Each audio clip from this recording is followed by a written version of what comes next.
5 lives lost in a mass shooting. Tonight, we are learning more about who each of these victims are. Thanks for joining us tonight. I'm Genevieve Curtis. And I'm Evan Donovan.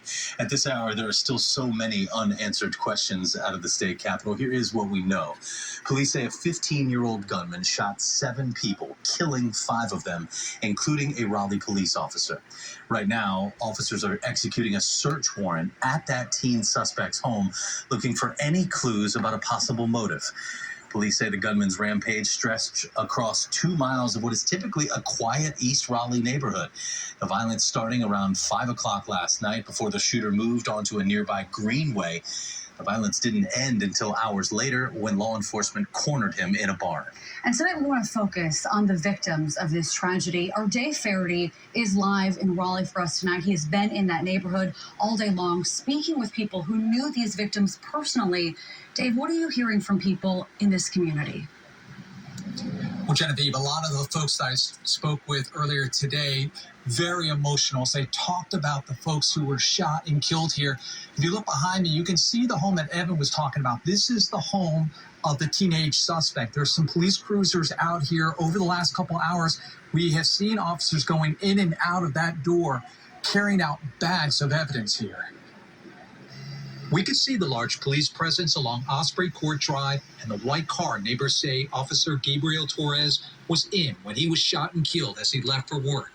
This woman lives right next door to the Raleigh officer who she says visited her family often playing video games with her boyfriend. We'd walk outside and he'd be there getting ready to go to work, and we'd sit there and talk for at least an hour before he left. He was someone we looked forward to seeing. He's all over just a great guy. More than 18 hours after the shooting, investigators were still along Castle Pines Drive, about a half mile from Officer Torres' home. It was here Nicole Connor was shot and killed. Sonia Gibbs says she was walking on the Neuse River Greenway when she heard the gunfire and later learned her friend Nicole had been killed. She always walked down the street every day, and I used to pat her little dog, Sammy. She's dead. Police say the suspect is a 15-year-old who was hospitalized in critical condition after a more than 4-hour manhunt. WRAL in Raleigh is reporting that the teenage suspect is Austin Thompson. One of the victims is his 16-year-old brother, James.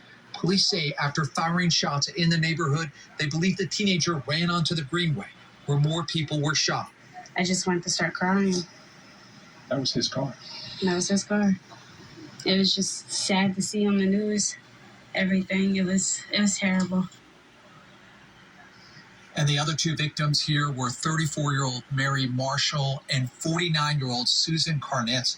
The question that we've got over and over today is why did this happen? The police chief telling us earlier she does not have an answer for that. Tonight, her prayers are with the victims in all of this. Back to you, Evan.